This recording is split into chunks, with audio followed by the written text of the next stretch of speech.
morning. I'm Carlton Sharp, pastor of Faith Christian Center Church right here in Beaumont, Texas.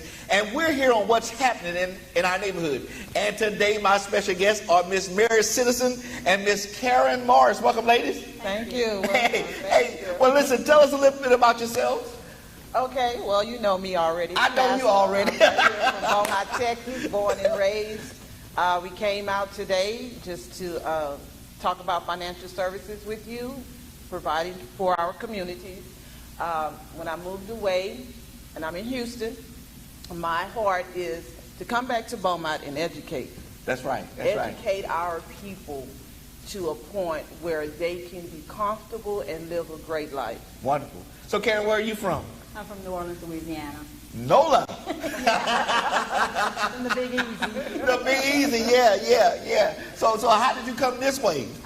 Met Mary, this wonderful lady, through a friend of mine, a guy that I actually went to high school with. And she came down to my office in New Orleans and saw what we were doing and was just so impressed with the things that we taught and wanted to become a part of it, and she brought me to Texas. Wonderful. Now today we're going to talk about financial literacy, and then we're going to talk about the other 90.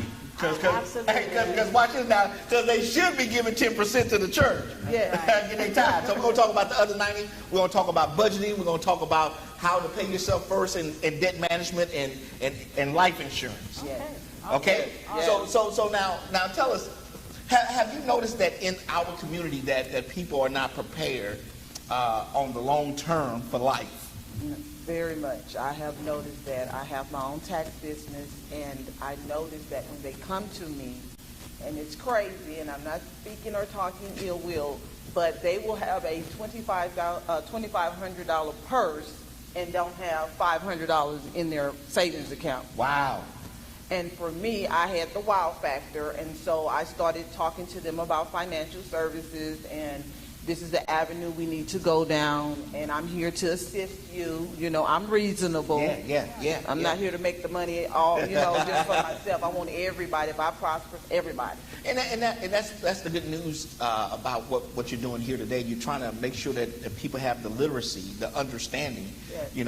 I don't want to use scripture all the time, but the Bible says my people are destroyed for a lack of knowledge. It's because people don't know how to financially place themselves in a good position. And so that's what you ladies are here today to talk about. Yes. Absolutely. To quote another scripture, the Bible talks about leaving an inheritance for your children's children. And so when we are spending on things that are, I read a T-shirt before that said, I'm spending my child's inheritance, it's not funny, because we should leave something for those that are left behind. Yeah, and most times, I've heard it said, because I got mine, you got to get yours. Yeah. Well, our children shouldn't have to start when we started. No. They should be all in a better position financially in every other aspect of their lives than we were when we got started. Absolutely. So now let's talk about some insurance, because most people in our community don't have insurance. Wow. And if they do have insurance, it's not enough to cover the expenses that will come after the fact. So why don't you talk about that? Absolutely. We talk about the fact that in our community, either one or two things happen. Either you live too long or you die too soon. And you live too long or die too soon. Right. And so what we mean by that is we mean that if you die with someone else dependent on your income. Husbands don't think about dying and leaving a wife behind. Parents don't think about dying and leaving children behind financially. And so it's like you die too soon because they're still dependent on you. Right. And so you have a nice graphic that you use to show us how people need to look at things, because they still have insurance, they still have taxes, food, kids, bills, debt. So let's put that graphic up and you talk us through it. Absolutely. One of the things that I talk to people about when I sit down with them is that they insure their cell phones. They're insuring their cars and their homes. And how can you have insurance on your cell phone and not on yourself? Not on your family, or not on the income that provides for the family. And so what this graphic shows is that if you're in a household where the dad's making $30,000 a year and the mom's making $30,000 a year, that's a $60,000 a year household. Right. And that $60,000 goes out. Don't we all know it comes in and it goes out? And like you say, you got insurance, you got taxes, you got food, you got kids, you got the bills, you got your debt, you got your car, and you got your mortgage. Absolutely. And the question that I asked Pastor, which one of those bills die or go away when the breadwinner dies? Do Wow. any of those bills diminish when the breadwinner dies? No. So on your next graphic, you show that if the father would leave and pass away, that the wife or the mom still has the responsibility of taking care of all of those things. Absolutely, absolutely. She just lost not only love and affection and support, but she lost an income of $30,000 a year that was helping pay for the mortgage and raise the kids. And so now mom is actually trying to run a $60,000 household on $30,000. Wow. And so that's a recipe for disaster. And what we have seen in our neighborhood is that then the mom goes out and get a second and a third job. Yes. But then the question needs to be asked, then who's watching the kids? And that's one of the things I ask people all the time. I talked to one lady in my office building. She told me she had 3 jobs. I didn't know you could have 3 full-time jobs. Wow. And she told me she worked a day job, and this lady actually lost her husband. She told me she works a day job, an evening job, and a weekend job. And in all sincerity, I just had to ask. I said, I'm so sorry for your loss, but my question was, who's watching the children? So, when you leave your family in that position, even for single parents, when we die in our community, we leave 2, 3, 4, sometimes 5 kids on grandma or mom. Wow. And you never thought that I'm going to leave my mother the responsibility or my grandmother the responsibility of raising 4 kids with no money. Yeah. That's a financial disaster for your mother and for your children. Yeah. And so we just need to think about what we're doing, and this becomes more important now because it's not just about frying fish to bury me or funding a GoFund for my burial. I have to think about those that I leave behind. And so one of the things that we need to make sure we look at is, instead of having $200 tennis shoes, Yes. or $500 rims, Yes. that we might need to look at investing in life insurance to provide for our families long term. Absolutely. So now you have what is called the dime theory. Tell us about the dime theory.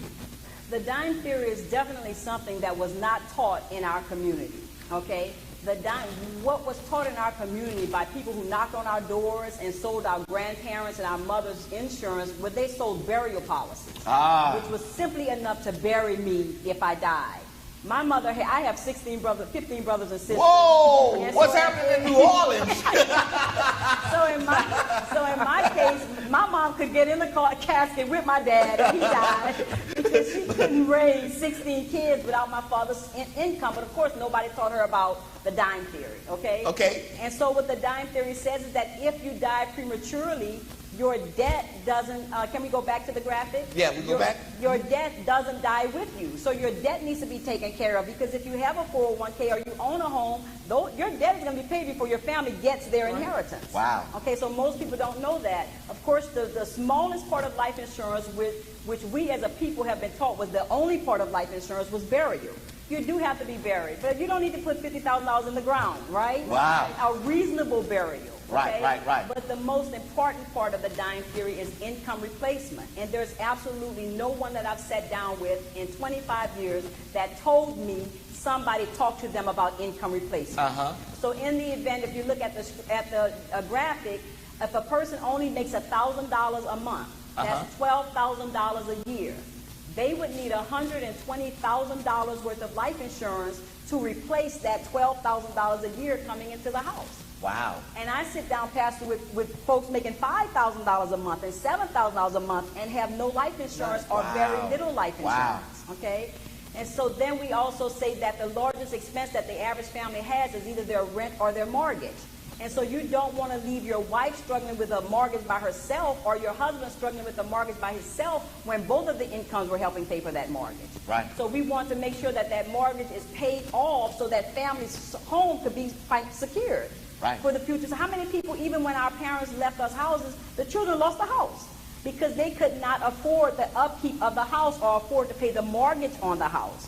So this way you leave them a house, you know you also left them enough money to pay off the mortgage. Wow. And that family house, that family home is secured in the family forever.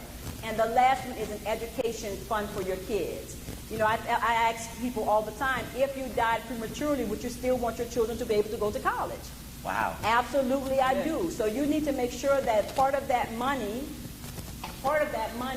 actually funds an education for your children. And one of the most unique things about our company, I think, is that we're not only insurance licensed, we're securities licensed. So when we deliver a death claim, we're there to financially instruct that person to make sure that part of those funds are put away for the future. Yeah, and most people think that the policy that they have to bury their loved one is enough to sustain them after the funeral is over. Absolutely. Because after that Saturday is over, Monday begins. Yeah. Monday begins. And I actually tell people, I say, I think some of that crying and hollering and screaming at those funerals is like, okay, his check stopped Friday and my rent is due Monday, right? Right. And so it's like, how am I going to make him now that he's gone? And really, or she's gone. Yeah, really, and it's not that expensive to be able to provide for your family long term. No, it's not. So your next graphic that you have that shows us the death benefit from two different policies. Yes. So talk to us about those policies. Okay. One of the things in our community, especially, but in America on a whole, we're typically sold the wrong type of insurance, and that's why we don't have the type of coverage we need. We don't have enough to pay off a mortgage and provide income replacement because we're sold very expensive life insurance, okay? And so what we teach is to show a person the difference between what we call a cash value life insurance policy, which I would probably say 90% of the people that I meet have, because it's sold as a benefit. And so in this graphic, you see that if the husband had $150,000 on them and the wife had $150,000 on her, they would be spending about $298 a month. Okay, in our community, we already know we're not spending $300 a month on life insurance. We just can't afford it. And so what I sit down with people and I show them the difference between a concept called buy term and invest the difference. In this exact situation, the husband and wife could both have $300,000 each. The children could be covered because children do need to be covered. They don't bring income in, but nobody wants to fish fry while they're grieving a child. I think the worst thing I've ever seen is someone in grief and then have to stop and say, how do I pay for this? Okay? And so the children have $25,000. That's a total of $625,000 worth of life insurance. That's a monthly amount of $123,000. Now, in our community, our monthly amount might be about $65, because they're younger, or either they don't need that much, right? But in that scenario, they take the $175 that we saved them from the other policy, and Pastor, even if they don't have current insurance, we do a budget page and find out how much they're wasting. Okay, spending unnecessarily, and use part of that unnecessary money and fund actually a life insurance policy to protect their family as well as an investment for the future. So really what you're saying is that if we would do a budget of what we spend on a monthly basis, that we're actually wasting a lot of money that we could be investing to get insurance and make sure that our families are provided for a long term. That's correct. So looking at the two benefit packages, you could take the $175 that the difference, and make an investment, and get more money back. Cash money. Yes. Wow. Yes. And so in the next graphic, it shows that $175 a month being invested, not saved, because that's another area that we lack in. We save money. Well, we don't really save, but when we do save, we save in banks that pay us very low interest rate, but they charge us very high when they lend us the money. That's right. Now, how can you give me 0.5% on my savings and charge me 24.99 on my credit card, and 15.99 on my car if my credit is bad, right? And so that's just, it doesn't make sense. They're making more money on our money than we are. So we teach people to invest, which the stock market has averaged 10%, and as you can check it out, has averaged 10% since inception, since 1928, and we're still sitting at 1%. That 175 investment would grow to almost $700,000. Wow. Over what period of time? That's over a 35 years. So look at this for a second. So if you are 20 years old, because most of us think that we're going to live forever. And I believe we can live to 120. We can. I hope to. Look, we still look good. I'm saying 150. But most people wait to the latter part of their lives to invest in these type of policies when it's cheaper, much cheaper, when they are in their younger years to make the investment. Absolutely, absolutely. We have a client that he's 28 years old, was spending $600 a month on life insurance. He came with us. He's now spending $100 for $400,000 more than what he had, and he's investing the other $500. Wow. Now he's at 28. Can you imagine where he would be at 29? At 64, he'll be a multimillionaire. A multimillionaire by just taking the money that he's already spending. Of what the market is doing right now, and also with life insurance. You know, it doesn't make much sense to me to have all of the shoes, the cars, and all that kind of stuff, and don't have insurance. I talk to people all the time. I say, look, y'all, we are consumers. We spend money. So it's not true that you can't afford it. The truth is you're making choices that you're affording something. It's just not the right things. Right. So we teach a need basis want in the seminar, what you actually need versus what you want.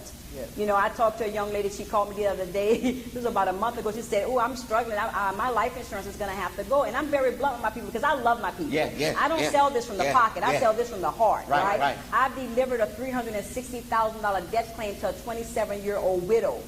Right? She bought a Mercedes, because y'all know we like Mercedes. She bought a home, and she invested $150,000. She was 27. That money will turn over every 7 years. Wow. She too will be a millionaire before she's 60, but that's because her mom was my agent, and our mom educated her daughter to protect the income of her husband. Wow. And so where does that happen? If we don't take it to our people, who will? Yeah. And that's why this is so important for those of you who are watching today, that you must understand that you must have financial literacy in order to be successful in life. Yeah. That's why the budgeting portion of your seminars that you do, to talk to people about how to budget their money. Yes. You know, because like you say, you'll find a lot of waste in there. Oh, yeah. And that's the story I was telling. I forgot to finish it. The girl called me. She said, I'm struggling. I think my life insurance is going to have to go. And my response to her was, yes, something will have to go, but it won't be your life insurance. Let's start with cable and 400 channels. Let's start with my child having an iPhone. Let's start with the $200 weave and the $80 nails. You pay $200 for a weave? I'm in the wrong business. Yes, Pastor. They're doing it every day. Okay. Wow. So, you know, and I wasn't offensive because I have a relationship with her. And you know what she told me? She said, you know what, Miss Karen, you're right. She said, I said, let's do the budget again. She said, I'm going to look at my budget. And it touched my heart because she received. Right. See, what people miss, that B part of the equation about my people perish for lack of knowledge, that B part of that verse says because they rejected it. They rejected knowledge. Exactly. That's right. That's so right. she didn't reject it, she received it. And she said, you know what, because I really want to make sure my child is, she has one child, I want to make sure my child is taken care of. Wow. And so that's what we do in our community. Sometimes we got to get down with them on how we understand, right? And she's on her behalf and speaking. And one thing about our community, we always say, oh, I don't want you in my business. We don't have business. Right. We are here to help you, educate you. We don't care where you are. We want to get you to a place that you never thought maybe possible you can be. Because if you're going to teach me how to set my family up long term, then I need to talk to you. Yeah. Exactly. And I'm finding that more now. More people are way more receptive because America's in a financial crisis. Families are struggling, and it's middle class families, not just poor people who are struggling. They're living paycheck to paycheck. Most of the people that work with me part-time make $50,000 and $75,000 already on their job, and they're doing this. Wow. You know, so because they believe in the concepts and now, the help. And the other part of this thing is that you teach people how to pay themselves first. Absolutely. Again, you're spending she said $2,500 for $2,500 for a purse with $2.50 in the purse. Don't even have that to put in the purse. So you're actually teaching people how to pay themselves first. Yes. Yeah, we talk about, paying God, paying yourself, making sure your family. So it's wealth creation and wealth protection. You have to protect the wealth first because you can tell me when you want to die, when you're going to retire. You can tell me when you want to get out of debt. You can tell me when you want to buy a home, but you cannot tell me when you're going to die. So that's the immediate need in all families' lives, because it's too often somebody died instantaneously and then we're fish frying and GoFunding me because you don't get a notice on it. Or we're just holding the body for 2 weeks. Oh, wow. Yeah. Or a month. I've seen somebody hold it for a month. Yeah. Right. And so because if you budget correctly and you determine or distinguish your needs from your wants, then maybe $80 worth of designs on your fingernails may not be as important. And I've seen it. I've seen it, Pastor. Carol, you said $80 on your fingernails. Yes, I've seen it. It took me, I mean, literally, I would not even pay for extra gel nails. Gel nails cost $15 extra. And I'm sitting next to a single parent with 2 children, and she's blinged out, and I'm like, and the girl tells her $80, and I go, what? I said, did you just say $80? She's spending $80 to have blinged out fingernails. Pastor, every 2 weeks? We've got to talk to our people, Pastor. Okay. So if a person's paying $80 every 2 weeks, that's $160. I can add real quick. Yes. Okay, go ahead. Your policy was only $123 for $625,000 worth of insurance for your husband, the wife, and the child. And the children. Mm-hmm. And you say you don't have the resources to purchase the insurance. That's correct. Mm-hmm. We run into it all the time, Pastor, all the time. And I've talked to my siblings, because y'all know I have a lot. It was 16 of them, she 8 said. boys and 8 girls. I said, I love my nieces and nephews, but do me a favor. Don't leave me children with no money, because I'll take care of anybody's child. That's what I'm known for. But I would take care of them a lot better with some money. That's what I'm talking about. Yeah. And what most people also on that graph that we showed earlier is that most people don't have life insurance on their children. No, they don't. Because we assume that our children are going to outlive us. Exactly. Yes. But we know in our community, we've seen far too many babies die, far too many young people die. And literally at that age, my son who's 29, was 29 when I did his adult policy, 25 when I did his adult policy, I was spending $29 for $150,000. So why is a mother crying and doing a fish fry to bury her young man when for $29? And see, that's where the responsibility comes in. Wow. Yes. And again, this is about financial literacy. Yes. Giving you information so that you will know, hey, listen, there might be a better way of doing this thing. Yes. You know, and it's not, and it's cost efficient. Yes. So all I got to do is just tap into the knowledge that people like you have. Absolutely. Absolutely. That's what we're here for. We're one of the few companies that allows a person to start an investment with $25 and $50 a month. The average investment company would laugh at you, right? They don't even sit down with you unless you have $100,000. Wow. And we're allowing individuals with $25, $50 a month to start investments. So there's no reason not to do it, Pastor. And let me throw this twist in there, Karen and Mary. Then those pastors of you who are watching today. Oh, yeah. Look, you need to make sure that you have life insurance. Maybe instead of buying a designer suit. Yes. You know, you might need to invest that suit money into a policy that will help and benefit your family. Yes, absolutely. Even for the parishioners or your congregation, you know, instead of giving alligator shoes or a suit, maybe we could decide that we want to make sure that the first lady. Karen, you've been a touch of nerve around here. Go ahead on, Karen. Go ahead on. We might want to make sure that the first lady and the children are provided for if our beloved pastor that served us for 25, 30, 40 years, right? Yes. She shared her husband with the church for 25, 30, 40 years. Make sure that family is provided for. Yeah. I think, do you think that, am I overstepping when I say we owe that? We owe that to the pastors? Did you? She said after a pastor served for 25 years, you know, the wife and the children don't even have enough. Don't have to sustain their lives after doing ministry for that long. So even pastors, I say that because I've talked to pastors, and most pastors are more concerned about the suit, the car, and all that instead of long-term life insurance. Right, and it's only because they haven't been taught. Yeah. This is not something that was taught in our community. Correct. The guy that actually in my organization was working on a PhD, And he was so impressed because he never saw the concepts that our company teaches after going through that many years of school. He said, if I don't know this, I know the average person doesn't know this. And so we're not blaming our people for not having it. We're saying you were not given the information that you needed to make the right choices that you could make. So that we know the old adage is, when I know better, I do better. So that's what we try to do here on What's Happening in Our Neighborhood, to give you information so that you can do better. Because listen, we all want you to be successful. We all want you to have long life. But hey, listen, life at some point it ends. But you need to make sure. Look, I told them in the back. I say my wife and children, they're gonna celebrate. I told them they need to cry a lot of tears. They need to cry a lot of tears. But after they get back in the limo, they need to say, "Whoa! He left us set for life." And that's the. I don't know if we covered everything we needed to cover, but we call it the last love letter. Okay. When we take care of our families as men and women, it's the love that we have that makes us provide for them.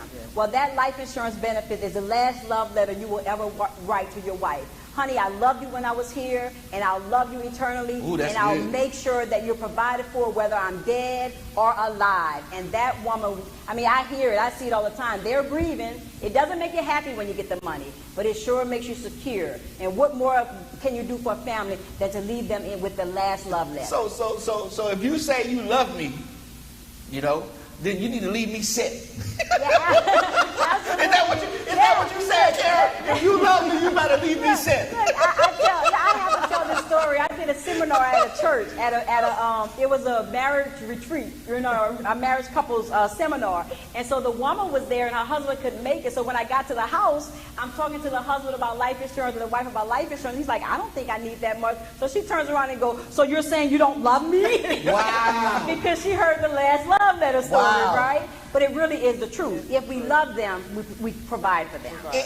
Okay, but that's just not for the man, It's for his wife. That's right. The wife needs to make sure that she's covered too. Absolutely. I'm so glad you brought that up, Pastor, because I actually delivered a death claim to my sister's husband. And of course, when I was doing the insurance as a sister, I thought I was taking care of my sister, okay? But they had 6 children and a lot of debt, and so they got the policy, reluctantly. Because she's like, we don't need that much insurance, Carol. Look what she told me. You just want to make a sale. I said, sis, this is not about a sale. I promise you, you have 6 children, a house note, and if he dies, you will be struggling with these 6 children. And so they did get the policy, and I ended up providing that death claim, sliding that check over to my brother-in-law, and he thanked me. He said, thank you for what you did for my family. Wow. I paid off my mortgage. I gave the children money. I paid off all the debt. Karen, we were in, he said, my sister, I don't need to say her name, left us in a good place. So it's not always the men that die. Right. And most people plan to, if you don't plan right now, then really what you're doing is you're planning to fail. Exactly right. You're planning to fail without having a plan. You're putting yourself in position. If we just look at how our parents lived and died, and our grandparents, one of my recruits said, why are black people always doing the reset button? When somebody dies, we got to reset. That's good stuff there. Hit that red reset button. He said, but in other communities, when they die, they're sad. The families are sad. That's how you get old money in a family. That's how you get the old money. Because, grandma left us a couple of million, grandpa then left us a couple, and mama left us straight. But in our family, we hitting reset. We got to start all over again. Wow. And it just has to stop. At some point, it has to stop, y'all. And for me, being one of 16, I said I wanted it to stop here for me and my children. And my sisters and my brothers bought into that. And we decided no more resetting. No more reset. No more reset. Well, I'm one of 8, so no more reset. No more that's preachable. That no more reset. No more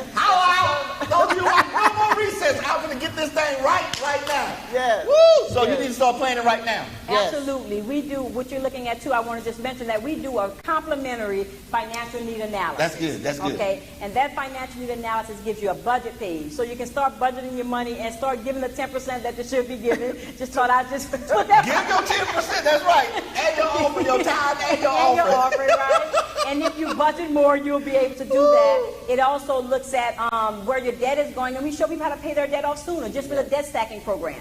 How to save for college, how to save for retirement, and how to manage your and that's free. Financial planners charge $750 to $1,500 to do that. Hold up. See, y'all gonna miss this thing.